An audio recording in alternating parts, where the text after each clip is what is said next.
Shabbat Shalom everyone, and welcome to the Nitzavim Vayelech PreSelichot Sermon. Now, of course, this year is very different. We don't have our midnight slichot. Because of coronavirus, we have slichos that will take place at 8 a.m. with Chazan Avrami. Everyone is invited here in the shul, and it's available over Zoom. But things are different. Things are different throughout our synagogue lives. A lot of people aren't coming to shul simply because they do not enjoy wearing a mask. Nobody likes masks. But I almost wonder whether, after all of this is over, please God, it might become a sign of virtue to wear a mask publicly, just like they do in certain parts of Asia. That's how we should think about it. Not as a bother or disturbance, but as something that we are proud to wear because wearing a mask shows that I care for other people. But now we've actually seen that slowly but surely more and more people are coming to shul. We had over 30 people at a Friday Shacharis this morning. And I think as people are used to doing their shopping with masks and going out with masks and going to any stores, taking a haircut, it's not such a strange idea. So why should shul be any different? But it's not just physical masks that are new this year. How about video conferencing masks that we were doing all throughout the lockdown? Some people have, instead of showing their face, a smiling picture of themselves, masking everything that's really going on in their lives. Other people, you see them, but then they have this beautiful, picturesque background, again, masking the truth of the pain and suffering that they might be experiencing. And then, let's not even mention the time that your Zoom freezes over and you're masked with a certain expression. So we've gotten to a stage where we all try and smile as much as possible because you never know when the screen will freeze and you want to be frozen with a nice big smile. Now, let's talk about smiling and our frozen smile. Today, that's the mask that I want to address in the PreSelichot Sermon. We recite Slichot from now all the way through Yom Kippur. Now, towards the end of Slichot, these prayers of repentance, we have somewhat of a strange prayer called Machnise Rachamim, where we appeal to the angels. Angels of mercy, bring our plea for compassion before the presence of the Lord of mercy. Angels of prayer, cause our prayers to be heard before him who hears prayers. Angels of weeping, cause our cries to be heard before him who listens to cries. Angels of tears, bring our tears before the King who is appeased by tears. Intercede for us and amplify supplication and entreaty before the King Almighty who is exalted and uplifted.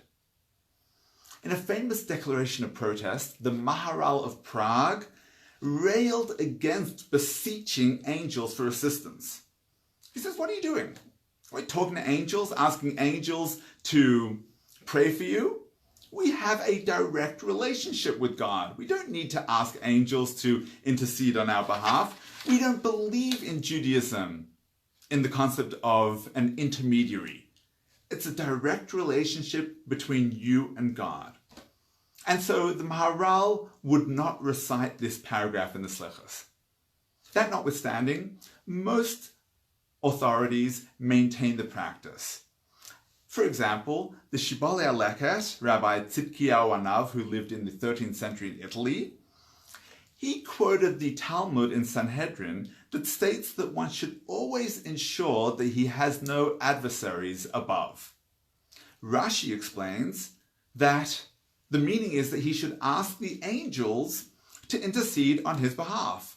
So we already see for centuries we have this concept of speaking to the angels, asking the angels to guide us, and in fact, something that we all experience every Friday night. We come home, we sing Shalom Aleichem, Malachei Hasharet. We welcome the angels. Baruchuni l'shalom.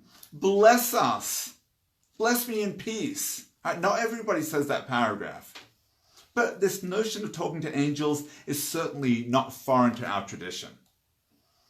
In fact, it's not only angels. Sometimes people will go to a righteous man, a tzaddik, and ask the tzaddik, would you pray on my behalf? Would you intercede on my behalf? Is that okay? Well, the Chassam Sofer, Rabbi Moses Sofer, 19th century Pressburg, Hungarian Empire, says that it's okay to speak to the tzaddik. Why? Because we are all brothers and sisters, all part of the one same body of the Jewish people. And so when your arm is hurting, the other arm also hurts. And so when you tell the tzaddik that I'm in pain, I'm suffering, I need help, then as a result, there's also pain that they're feeling. And so praying, interceding on your behalf is really interceding on their own behalf because we are all on the same team. Another idea brought by the Maharam Shik, who was a student of the Chassam Sofer, he says that it's even more than that. Not only are we part of the same body, and therefore they're in pain, when the tzaddik, when the righteous person listens to you, pour out your heart to them, it really does bother them. They really do start to feel their own mental anguish. And God says to himself, well, wait a sec. I never decreed that this tzaddik should be in pain. It's incumbent upon me, capital M, now to remove the pain and suffering from this tzaddik. And if the only way to do it is to remove the pain and anguish from the person that came to visit the tzaddik, then that's what I need to do. And so, says the Maharam Shik, visiting a tzaddik, a righteous man, and asking him to bless you or intercede on your behalf is effective. It's an important means of self-rectification. Friends, many of us have been wearing masks our entire lives. We dare not tell our friends, colleagues, neighbors, or even our loved ones, those closest to us, how we really feel. And oftentimes we strive to appear stoic while the pain and mistrust is building up inside of us and remains unresolved. But unless you let those around you know how you're feeling, they can't share your pain. They can't feel what you're going through. And ultimately, the issue will remain unresolved. There are really three approaches when you feel pain in a relationship. You could respond aggressively, probably won't be very helpful to the relationship. You could respond passively, just take it all in and feel that pain inside, but just don't tell the person about it. But what happens then is that all of the issues get swept under the rug until that rug is just so high that the relationship explodes. Or the right way to dealing with interpersonal issues is to be assertive. Not passive, not aggressive, but assertive. To tell the other person, look, this is how I feel. And those are the words you should use. I feel in such and such a way, not pointing fingers, but this is the way I feel. Right? When we do that and we take our masks off and reveal our feelings to the other person, then the relationships can grow. Over the last few months, we're not the only ones who have worn masks. We have seen an extraordinary hester panim. Hester panim means a hiding of the face, of the divine face, as it were. God has been wearing a mask. We haven't seen him. And this has been a terrible time for all humanity. As we enter the new year, a time of reconciliation and resolution, may we all reveal the faces behind our proverbial masks. And may the Almighty end this period of Hester Panim, covering his face, and reveal the light of his face to us all.